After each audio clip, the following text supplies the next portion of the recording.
Welcome to The Lead, the New Lines Magazine podcast. I'm Faisal Yafai, and this is the podcast where we delve into the biggest ideas, events, and personalities from around the world. Traditional liberal societies have been defined by humanist universalism, making no distinctions between their citizens on the basis of creed or ethnicity. But in recent decades, a new and influential movement of thinkers has taken a different view. We cannot fix an unequal society, they argue, by acting as if those inequalities don't exist. These thinkers have become hugely influential, first in academia and now in mainstream popular culture, reshaping politics across the democratic world. Yascha Mounk, a political scientist at Johns Hopkins University and a prominent commentator on contemporary American society, thinks this is a mistake. His latest book, The Identity Trap, argues that this new ideology is dangerously misguided and that a return to the philosophical principles of traditional liberalism is the best, perhaps the only, way forward. Yascha, welcome to the podcast. Thank you so much, Faisal. So in your book, you call this movement the identity synthesis, and it's kind of synthesized from the identity politics of the past and the wokeism of the present. And so I think we should start, before we get into the ideas of it, I think we should start with the title and why you decided to coin that phrase. Yeah, there's many contested political ideologies, which some people love and some people dislike or hate, on which both of those sets of people can nevertheless agree on the same name. So socialism, some people think of themselves as socialists, some people think socialism is a very bad idea, but both of those sets of people are going to refer to the ideology as socialism.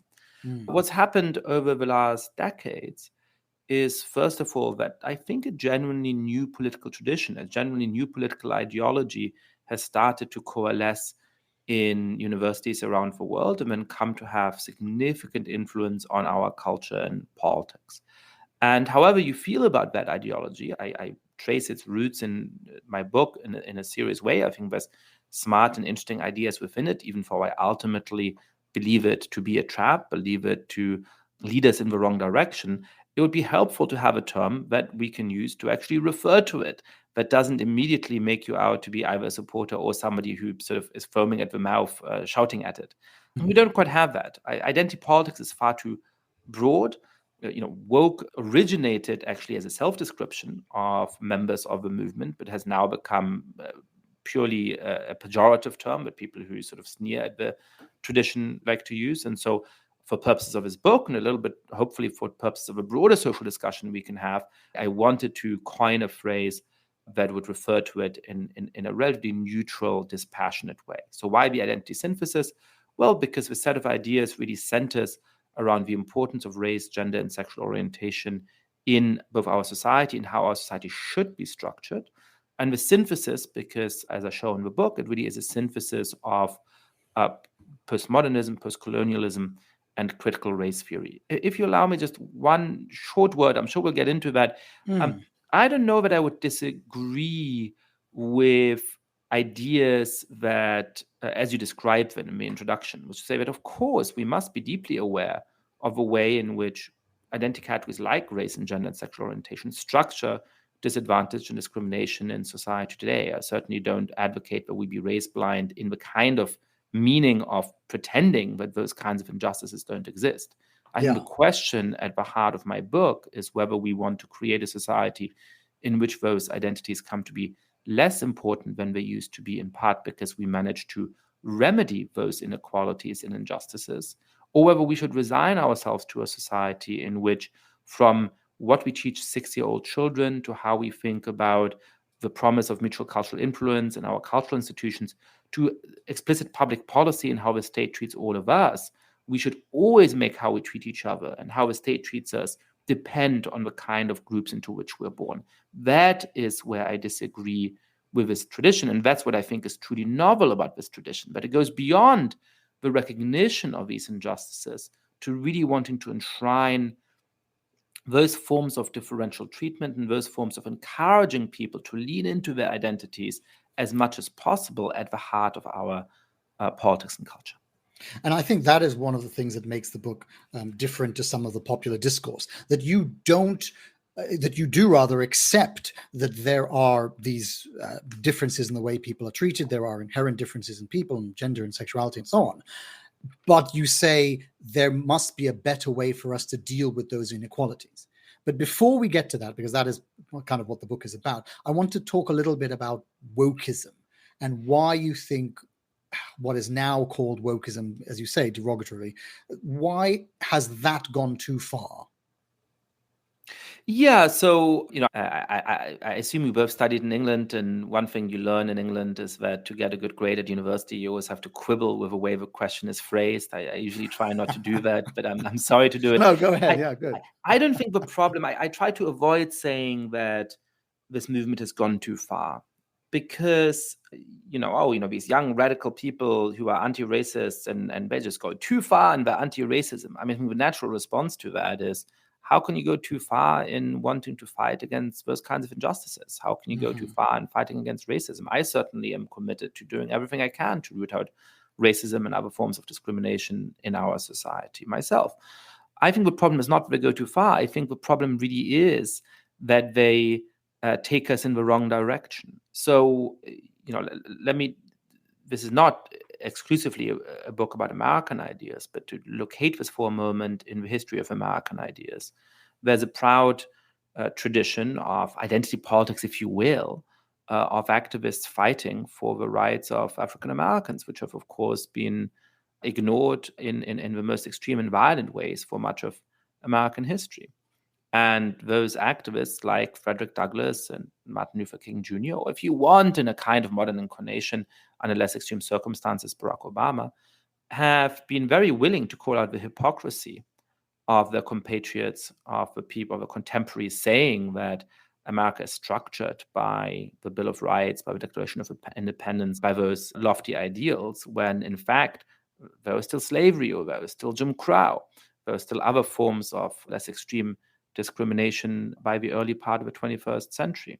But what all of them also did was to insist that we shouldn't throw the baby out with the bathwater. Frederick Douglass, in holding his famous speech, "What," in the language that was usual at the time, "What to the Negro is the 4th of July," said, you're being hypocritical, but I want to be included under the protection of the Constitution. I too think the Constitution is a great document. By what right are you excluding us from that Constitution? He didn't reject free speech, as some members of the progressive left do today. He recognized that it was a key tool in the fight for justice, calling it the dread of tyrants.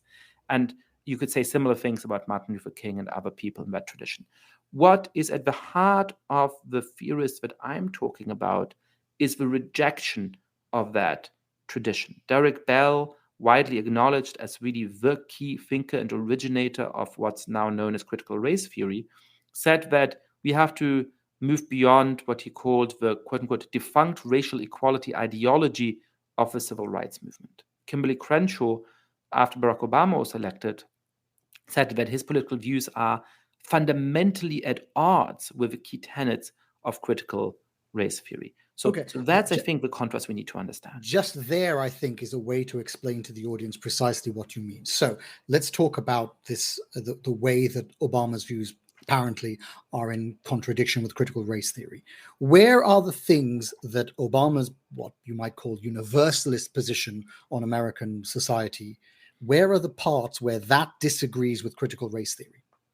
There's a number of them. So, Derek Bell, and again, I really hope I treat the figures that I talk about in this book with respect. And, I'm trained as an intellectual historian. In the first part of the book, simply want to understand where the ideas come from in a non-evaluative way. Later, I offer a philosophical critique of their views. But Derek Bell is in many ways an understandable figure. He is an African-American, the first Black student in his law class at the University of Michigan, I believe. I may be getting this wrong.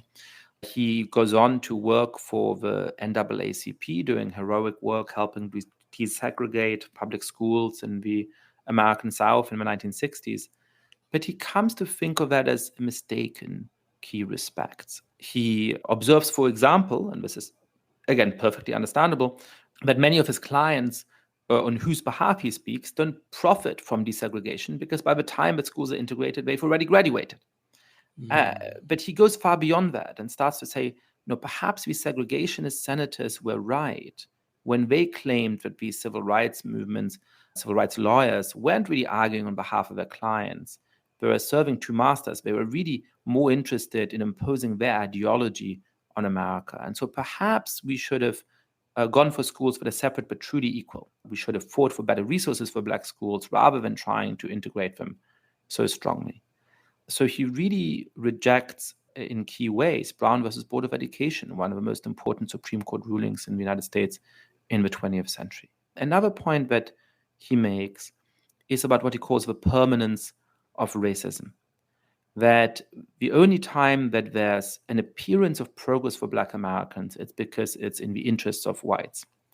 And that though the nature of racism might change from one moment to another, and though it might be a little bit more visible in some times and less visible in others, really there has been no progress on this count, by, say, the year 2000. So America was as racist in 2000 as it was in 1950 or 1850. And I assume he would say he passed away about 15 years ago.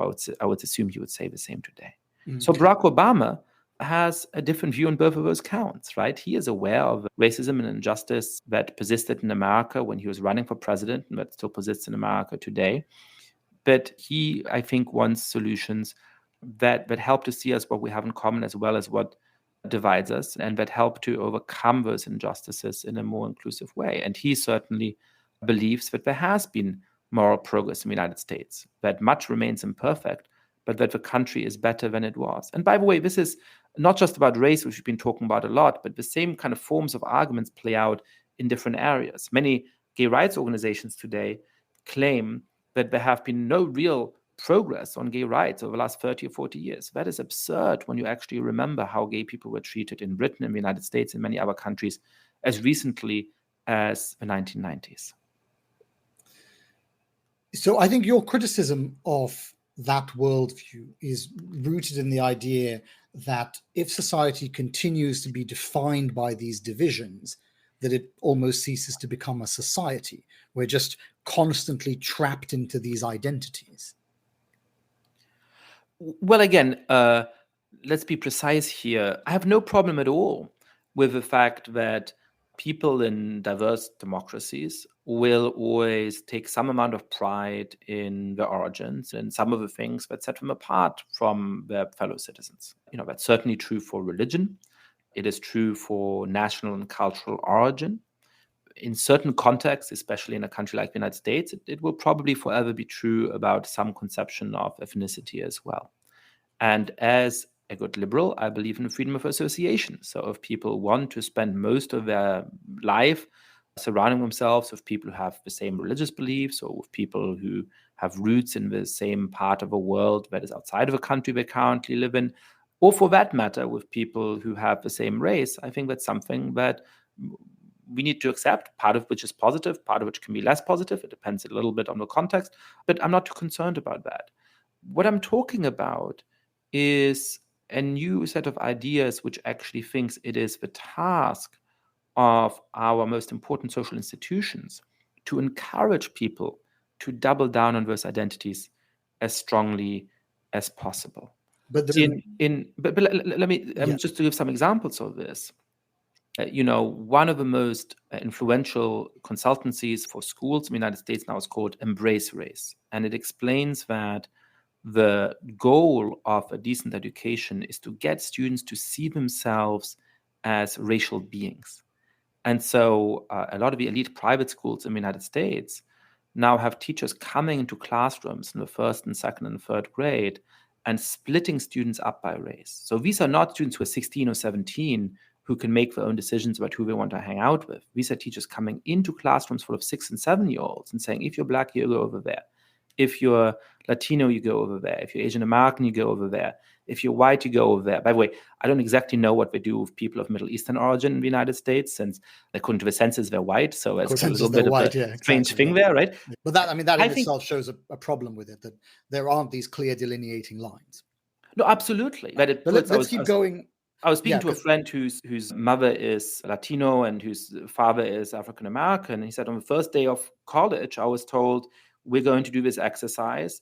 It was imposed in a way where I guess it wasn't technically obligatory, but everybody felt obliged to take part. And it's like, so now I have to choose between the identities of my parents. Do I go to the Latino corner or the Black corner? So it's meant to affirm those identities, but it both imposes a hegemonic identity on them and makes many people feel really uncomfortable because they don't have those straightforward, obvious identities, right? Yes. Now, one problem with this example about elementary schools is that I think that does inspire forms of zero-sum ethnic conflict that are problematic in general, but it's particularly worrisome for the white group. And I'm not worried, as some conservatives are, that the poor kids are going to be uncomfortable. I think it's fine to be uncomfortable in your education sometimes. I worry about what it will do to how they understand themselves and how they act politically. Because if there's one thing I've learned from history and social psychology, it's that if you tell people the most important thing about you is this membership in this group, then you're going to fight for the interests of that group and against the interests of other groups. So even for the goal of Bank Street School on the Upper West Side of Manhattan, incredibly influential school because it trains teachers close to Columbia University. When it says, no, we want our white students to embrace their whiteness and their European origins and to define themselves as such, they're trying to create anti-racist activists. I think they're more likely to create white supremacists. But aren't they doing it because the importance of doubling down on racial identity, even at an early age, this would be their theory, is something that the world imposes on you anyway, let's say the American world. So if you tell pupils from a young age that your racial identity matters, all you are doing is telling them a fact that they will experience once they go out into the society. Well, again, I think that there is then two options here, right? If you choose between the option of saying there's no such thing as race, it doesn't exist, let's ignore it completely, there's never been racial injustice in the United States on one side, and the most important thing about you is your race, and our pedagogical goal is to get you to think of yourself as a racial being and to embrace that as a most salient fact about you, then I guess perhaps I choose that latter thing. I think that there's a very straightforward middle path. But Yascha, aren't you overstating it? It's not as if they structure the entirety of the school in that way. They merely say, as for example, when you go to a chemistry class, chemistry is really important. So let's talk about chemistry in this class. And then in the next class, you talk about physics. And in the next class, you talk about literature. And they're doing the same thing. They're saying, this is part of how you will be perceived in the outside world. Let's talk about it so that you understand it. They're not saying, we're only going to teach you biology in this context. Well, but first of all, they are imposing this particular identity on you in a way that may not at that time be true to your self-perception, and they're forcing you to choose between those different elements of your identity in the ways we've discussed. Again, leaving my friend to choose between his two identities, and probably leaving a lot of people of Middle Eastern origin to have really uncomfortable choices to make in the United States for that reason. And that's an element of this that you can't escape. And I do think that it goes beyond that. I think there's ways in which you can bring in the topic of race and talk about it and discuss it, as you absolutely should, without saying, hey, we are telling you in an authoritative way you have to go and and think of this group as your peers. We've decided these are the 8 people in your class who share the same identity group, and off you go into a separate group to talk about those issues. I think that is both a mistake in itself and symptomatic of a much broader way of thinking about those issues. The other thing that it does is to just think about those identity groups as a form of disadvantage and injustice, which it may partially be in society, but I don't actually think it gives people a healthy self-understanding. This is something that Ibu Patel has said to me. He's an interfaith organizer in the United States, a Muslim of Indian origin. He was born in the United States. And so he has 2 teenage sons. And he says he gets really angry because his teachers often encourage his sons to share about the experience of being Muslim in the United States. But it's always in the context of, tell us why it's hard. Tell us the terrible things that have happened to you. And he says, that's great. It's good that his sons should have an opportunity to share some of the challenges they faced. But he wishes that they had an opportunity to talk about what's important to them in the Islamic faith, about what the religion believes, about what their worldview is. But they're never invited to share about that. So it's not just about identity being brought in or people being able to bring in their whole selves to the classroom. It's about the really simplifying and essentializing way in which that is often done. One more thing on this. Just let's stick with Patel for a second, because you've talked about that example of him sharing the good things about his Muslim experience in a positive way. But wouldn't that, writ large across the society, actually continue to draw these distinctions between groups that you don't like, whether it's positive or negative? Well, but again, I'm not saying we have to dissolve identity groups. That is not something that I ever say in the book.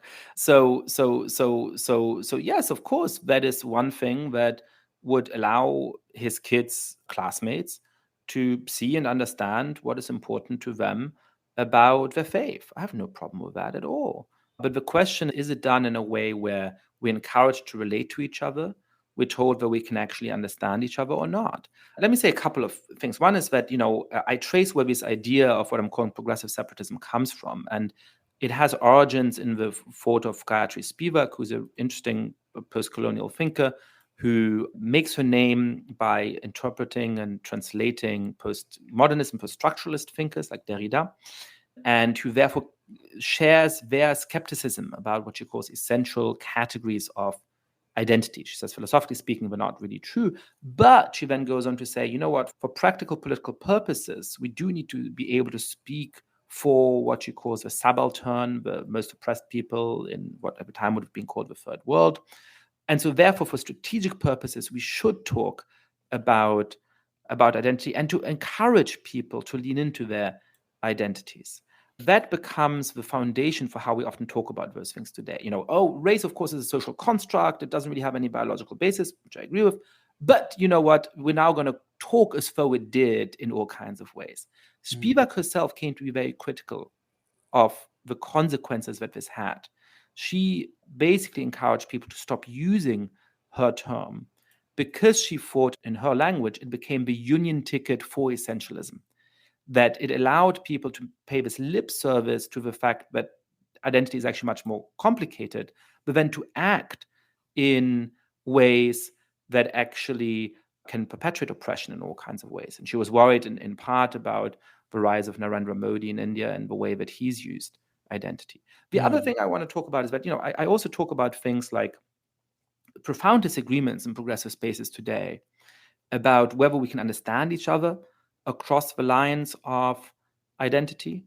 And I don't want to filibuster here, but I think perhaps those help to bring out some of my stance and how it differs from the ideology I criticize as well.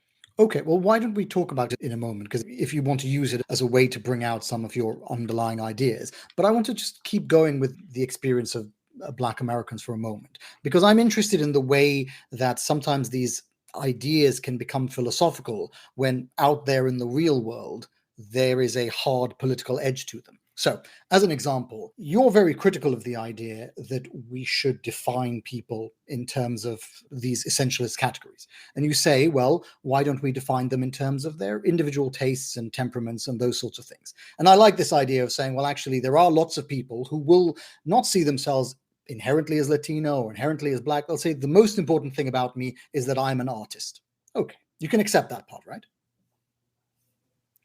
So you broke up for a second. Can you just repeat that? You can accept the idea that some people will believe that the most important thing about them is not this essential category like being Black or Latino or whatever, but it is something else about, for example, their tastes and temperaments, and it could be their artistic interests. So they might say, I am first and foremost an artist. That's what I am, rather than anything else.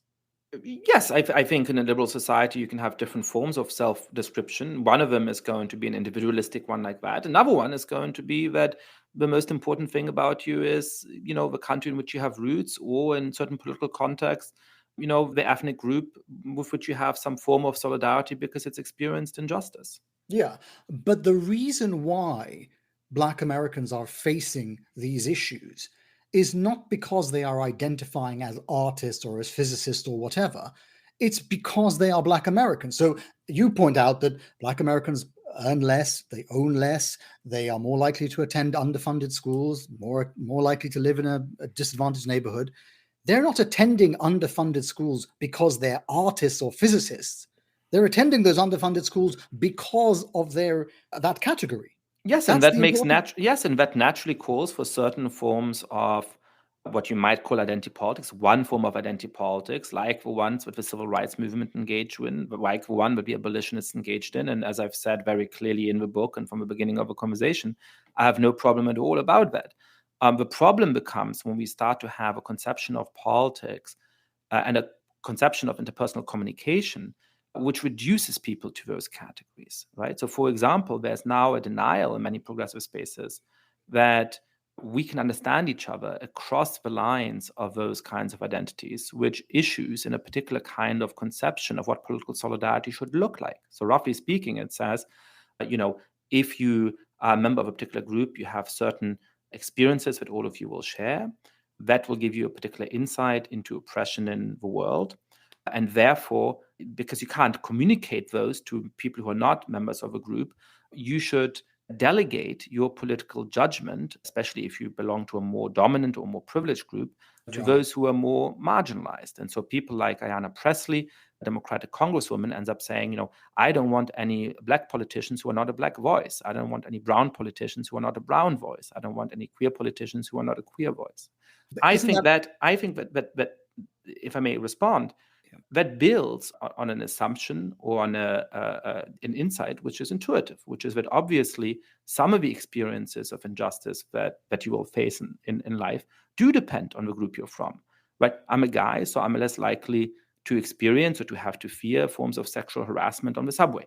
I'm white, so I'm less likely to be stopped and searched in the streets of New York, and therefore may not experience the kind of sinking feeling of seeing a cop in the street and wondering whether they're going to harm me. You would accept, just briefly as an aside, you would accept that in some cases you might have to defer your judgment to a group that is more affected, for example, by police violence. Well, let me finish the point I'm making, and then you'll see what my position on this is. So because I haven't had those direct experiences, I of course should be self-aware about the fact that there's certain facts about society which I don't naturally know in the way that somebody who's Black might naturally know. But I think that I'm perfectly capable of understanding those facts if I enter into conversation with my fellow citizens, right? If I keep an open mind, if I don't dismiss things because they don't ring true to me because I haven't had that same experience. We say, oh, if you're saying you've experienced that injustice, tell me about that. Tell me what that felt and looked like. Let's think about this together. But I think ultimately the right model for political solidarity is not to say, well, I'm sorry, you're of a different race, so I'm never going to understand how you see the world or what happens to you, and I really don't know whether what you're saying is true, but since I recognize that you're more oppressed, I'm going to just defer to you and we'll do whatever you want. That, I think, is a really disastrous model of what political solidarity would look like. Instead, I should say, yes, you've told me about police violence, and by the way, we have statistics about it, and it certainly is a real problem, and therefore it offends my own values, it offends my own vision of what kind of society I want to live in. And so I'm not fighting to overcome police violence because I defer and outsource my judgment to you. I do so because by listening to you, I have come to a shared understanding of the world, even though I might not fully know what it feels like in that second to face that cop, but I understand the politically relevant parts of it sufficiently for me to have my own commitment.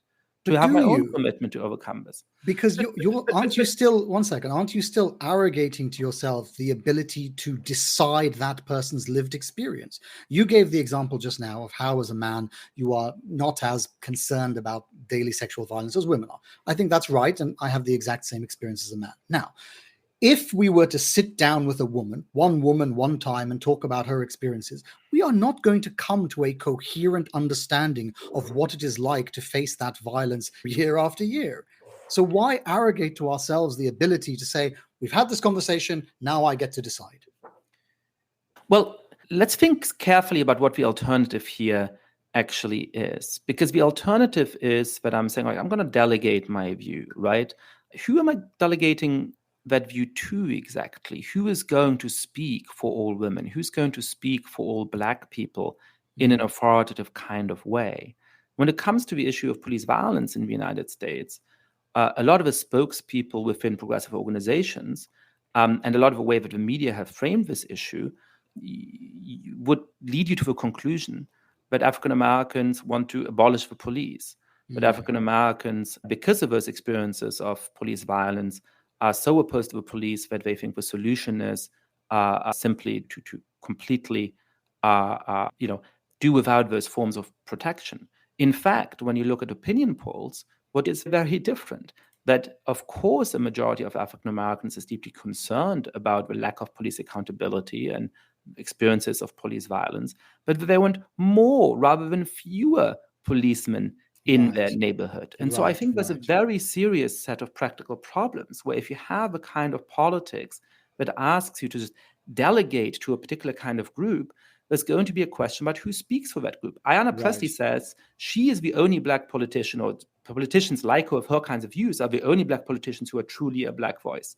Well, somebody like Jim Clyburn has very different politics from Ayanna Pressley. He would say, I too am a genuinely Black voice. There's some conservatives who would say that they in certain ways speaks for part of the African-American population as well. So who are you going to outsource your judgment to? In reality, all that this sort of great show of virtue does is to select the person with whom you already agree and then say, that's the person who truly speaks for the group. And I just want to quote on this point, as I do in the book, Bayard Rustin, a great gay Black civil rights activist, who wrote, the notion of the undifferentiated Black community is the intellectual creation of both whites and of certain small groups of Blacks who illegitimately claim to speak for the majority.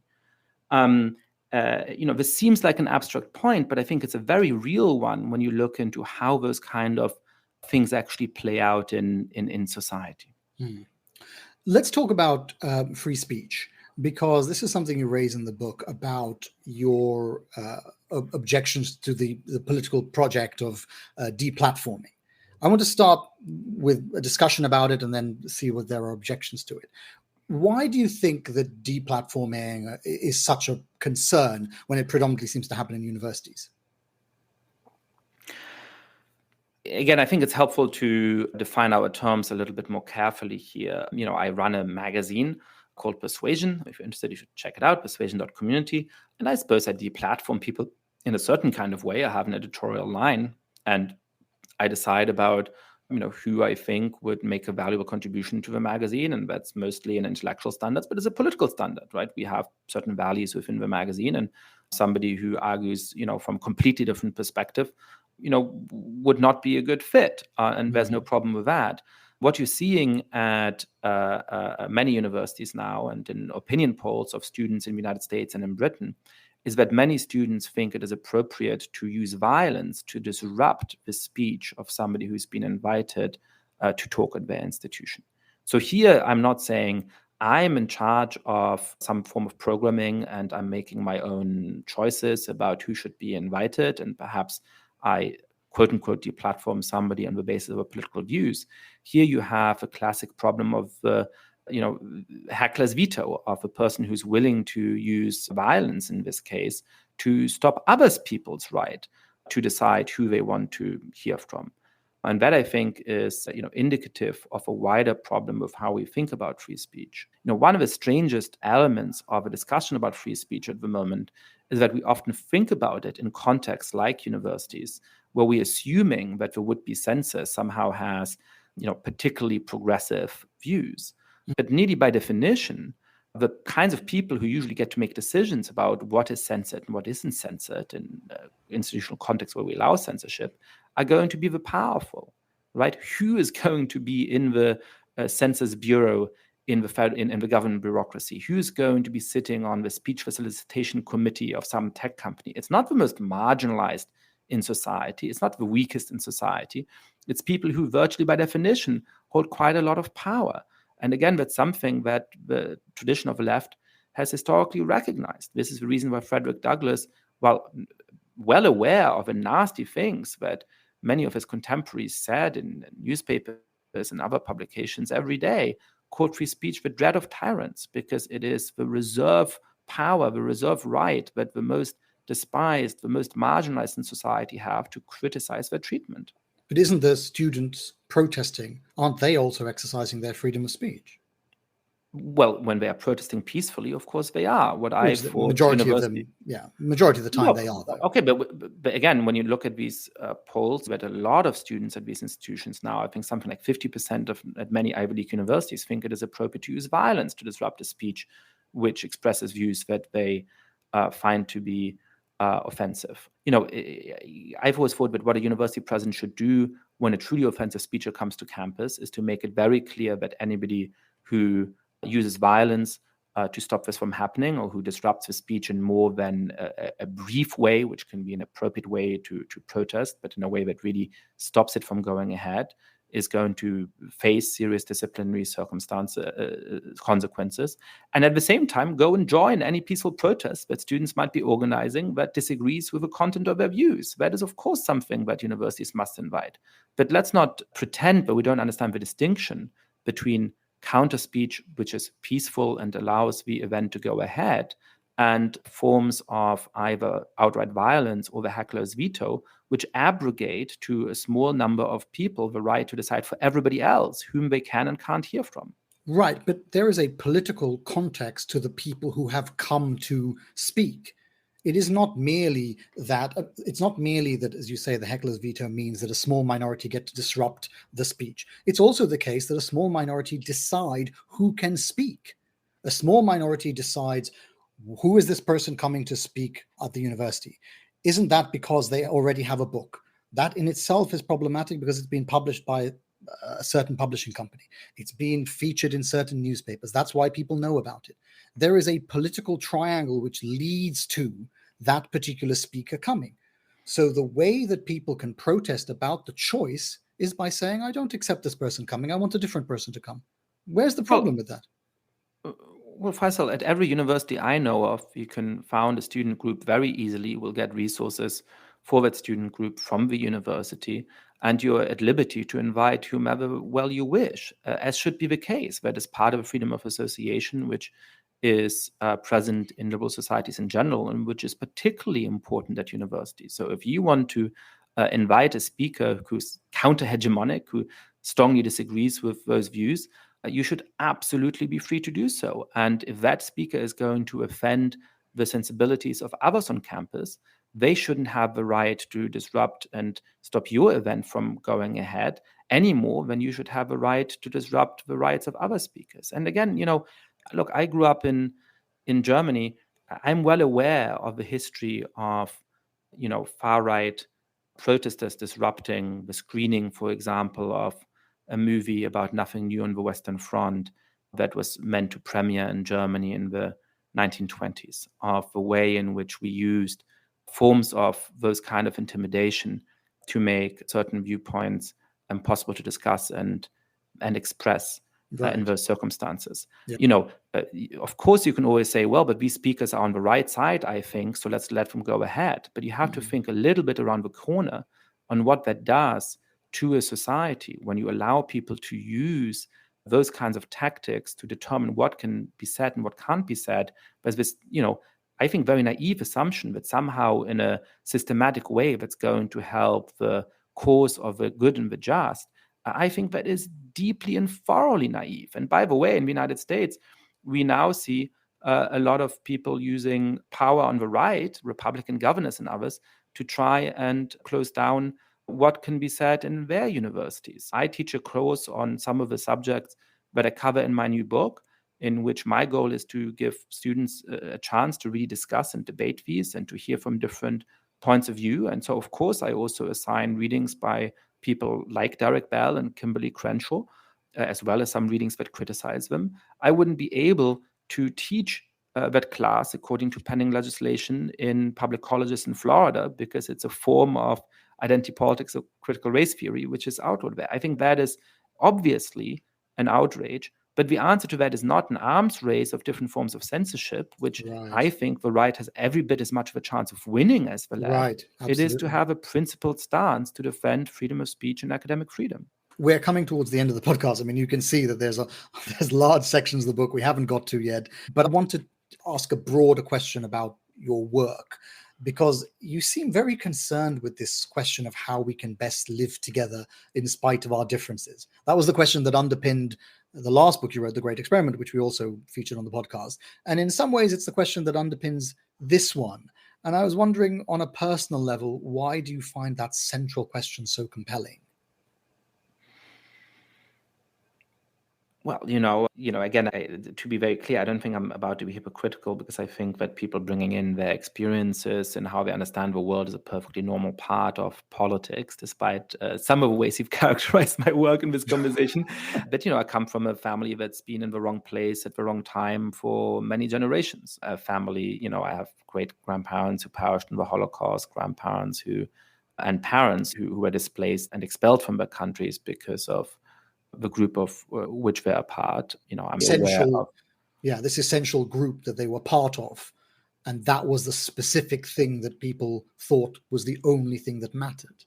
Yes, absolutely. And so I'm very aware, and have always been aware, of a way in which societies that seem to be pretty peaceful and tolerant can go very badly wrong when you don't defend what's best about them, and when you don't fight for the right kinds of progress. And so, obviously at an age in which we face right-wing populism as a serious threat to our democratic institutions in the United States, in India, in Turkey, in Venezuela, in Hungary, and so many countries around the world, that is something that's particularly on my mind. And, one thing I want to say is that, I made my name in many ways by warning the foremost of political science had caught on to this, about the danger to democracy from populism. I like to say that I'm a democracy crisis hipster. I worried about the crisis of democracy before school. Yeah. And so some people might say, well, have you somehow changed sides, or have you changed your opinion? But when you go back to that book, People versus Democracy, I already have pages worrying about some of the ways in which the left is allowing the right to claim the value of free speech, for example. I already have many of the same concerns that are at the heart of this book. And today, I, of course, remain very concerned about the threat to our democratic institutions by those same politicians. I remain very concerned, for example, that Donald Trump, according to the latest polls, is running head-to-head, even ahead in certain polls, compared to Joe Biden in the presidential election next year. And so for me, the defense of a vision of our democratic institutions that is cautiously optimistic, that is aware of our injustices, but also capable of defending of the things that make our society so much more inclusive and so much more just today than they were 200 or 100 or 50 years ago, is a big part of a project of how to avoid those political catastrophes. On the ideological level, you might think that what I'm calling the identity trap and far-right populism complete opposites. But I think in practical, political, and in some ways electoral terms, one is the yin to the other's yang. It's in part Trump's election in the United States in 2016, which made it so hard and so toxic to criticize some of those ideas, because you were immediately accused of somehow running interference for Trump. But I think it is in part the deep influence that these ideas now have on many institutions in the United States and beyond, which leaves an opening to people like Trump to come back into power. Yascha Mounk, thank you very much. Thank you so much. I enjoyed this spirited conversation. This has been The Lead, the New Lines Magazine podcast. You can find Yascha Mounk on Twitter at Yascha_Mounk. His book, The Identity Trap, is in bookstores now. This week's episode was produced by Joshua Martin and hosted by me, Faisal Al-Yafai. For more like this, subscribe to The Lead on your favorite podcast app or visit our website, newlinesmag.com.